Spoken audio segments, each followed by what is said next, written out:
everyone.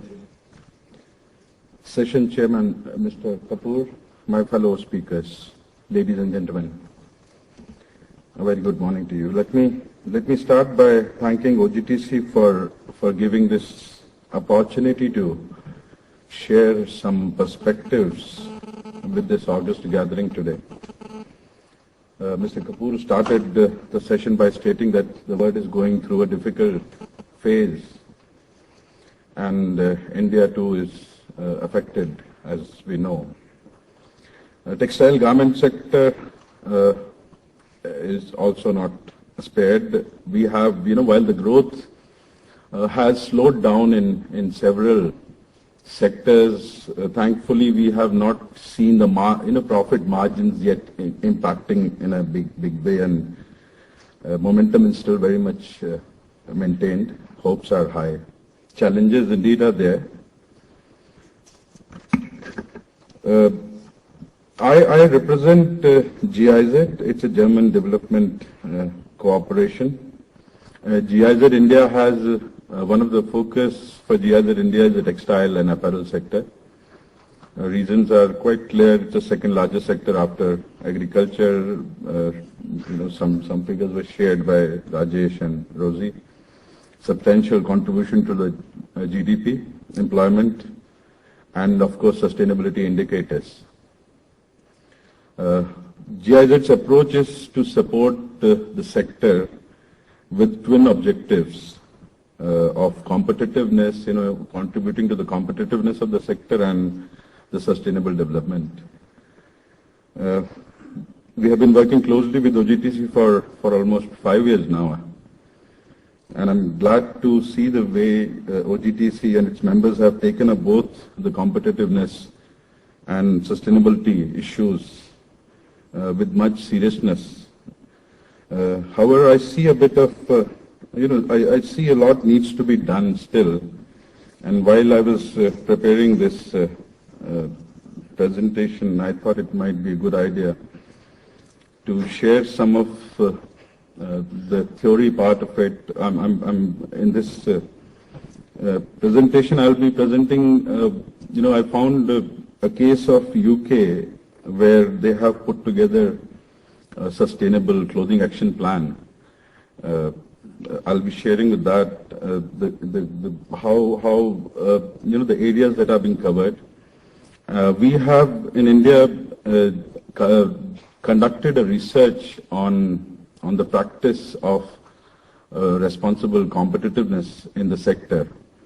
I'll share the results and also what we are putting together. There's a project we are working on. Besides, there are several initiatives been around for quite a while now. I'll be sharing some current initiatives that we are working together, which have been developed out of these learnings that we have had in past few years. Sorry. There are responsible fashion. It goes by several names. Responsible clothing, sustainable fashion, green fashion. We have lots of names going around.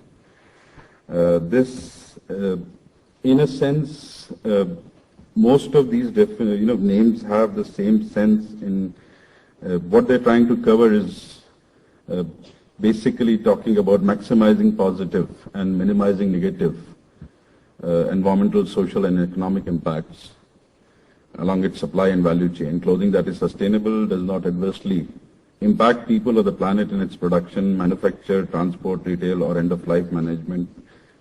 In practice, achieving this is not straightforward or involves trade-offs between different impacts and priorities, improvements over the short, medium, and long term. Now it's interesting, this definition, it's coming from DEFRA itself, the Sustainable Clothing Action Plan. It covers a lot, and I work with the brands, I work with a lot of you present here, the suppliers, and it's not easy, following this approach. However, that's what the idea is of setting benchmarks. OGTC indeed is a progressive association or cluster which has set a lot of sustainability benchmarks. and I don't see it's impossible. There are organizations in this Sustainable Clothing Action Plan, they are following, they're doing. In Sustainable Clothing Action Plan, these are the action areas that have been covered. It involves environmental performance improvement across the supply chain.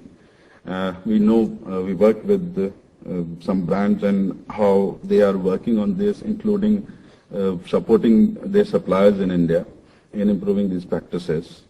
It includes sustainable design, fibers and fabrics, maximizing reuse, recycling and end-of-life management, clothes cleaning, consumption trends and behavior, awareness, media education. So this coming from the government, you may realize it's not just the enterprises which have the responsibility. The interesting characteristics of this is it is a synergy between the regulatory agencies and business objectives. Multi-stakeholder approach has been followed in this.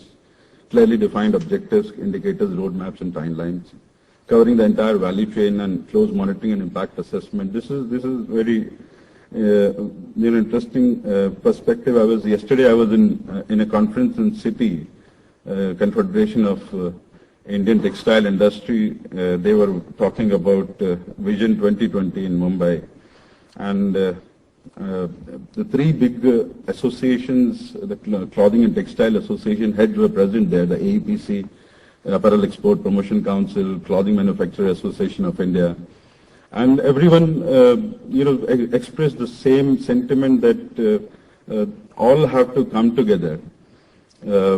Ministry of Textiles is seriously working on it. I'm just linking how the UK's action plan and what we have in India. So manifestations of this plan are coming in terms of shift of focus from profits to quality to sustainable development, supply chain footprints monitoring, and we have brands like H&M. Supply Development Program, MNS, is doing in a big way. Rosie and Rajesh have already shared the 6 brands that are participating in the RAGS project supported by DFID. Brands going down the tiers of the supply chain. We know that we're working with CNA and IKEA, for instance. They are going down to the farm levels now in supporting. Regulations like REACH lend further support, make it imperative for buyers to understand the supply chain much better, the whole value chain in a much better way. These are some of the principles and tools that have been created around these, people, planet and profit, as we see, some of these right from Global Compact to OECD guidelines. We have in India National Voluntary Guidelines been released on social, economic and environmental responsibilities in July of this year. And they cover a wide area, taking learnings from different principles and codes across the world. GRI, of course, is an important instrument. ISO 26000 is there now. And around these we have, for each area there are tools available for organizations to improve, work upon and improve their practices along the 3 dimensions. Hub systems, we work, a friend of mine who says, she operates as an ambulance, whenever there's an audit happens, she receives a call from a factory saying, come over, help us, we will pay you whatever you need, and just get us help, through with this audit now. And indeed the lack of commitment from the brands in terms of they are looking at diversifying their sourcing with different countries. This is again, this is what the research that we had done, some of the findings I'm sharing here on the drivers of responsible competitiveness and synopsis of key findings on this. These are 7 findings which we have here. And it tells actually on the 7 factors what are the challenges, what are the issues, and what are the manifestations as well. So looking at responsible business climate, of course, there is a lack of access to credit for MSMEs. GIZ in India has been working on MSME financing programs with the SIDBI and NABARD. We know clearly that this is a major issue. Limitations of inadequate infrastructure indeed is an issue. Corruption, of course. Inconsistent national legislation and enforcement issues. Appreciation of the rupee regionally specific challenge. So these are all responsible business climate that we have. Smart philanthropy that has been called there. Most of the case suppliers or business enterprises end up engaging in something, and that is more non-strategic and unaligned with the business. Too expensive to undertake for many MSMEs. Attracting and developing talent, Rajesh and Rosie have already talked about this, the challenges in this. Drivers of responsible business standards and compliance issues, of course, one of the major challenges that we have seen is the multiplication of standards, as I've mentioned, dealing with it is an issue, compliance demands and reputation, responsible supply chain. Further, your suppliers, as I mentioned, the REACH regulation is making it imperative for you to understand your own supply chain, where it's about the chemical impacts in the material that is being used. So one has to understand these. However, these are really challenging issues here. Innovation in products and services, there's lack of R&D capacities in manufacturing, inadequate technology and antiquated production methods. Responsible communications, raising consumer consciousness, interest for ethical projects and production practice, lack of data currently.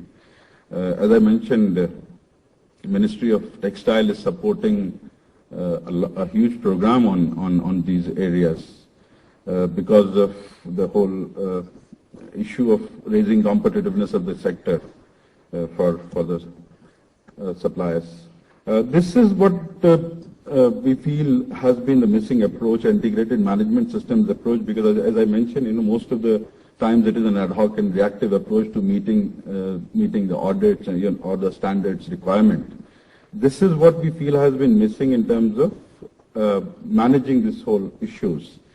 If a more structured management approach or management system has been followed, we feel from it might be better where we can start from policy, leadership issues, skills and trainings, people, structure, programs and procedure can be brought in such a way in the enterprise that managing with these issues may be possible. This is, in our opinion, are the missing links in India. And increasingly what we are seeing is, from the approach is moving from the buyer's perspective, approach is moving from just auditing and policing to supporting, to developmental interventions. So these are the 4 areas which we have noticed are an issue, which includes capacity building support for enterprises, advisory and hand-holding on putting such management systems in place. Multi-stakeholder engagement is required, and knowledge and policy advocacy on how the sector is getting impacted in this whole challenge. Need for developmental interventions, as I mentioned, we in GIZ have realized this and we put together this project where we have brought together standards, codes of conduct, we have brought together buyers, service providers, standard bodies and some suppliers to put together this project which we are working on, which is called Scaling Up Indian Responsible Business Initiatives.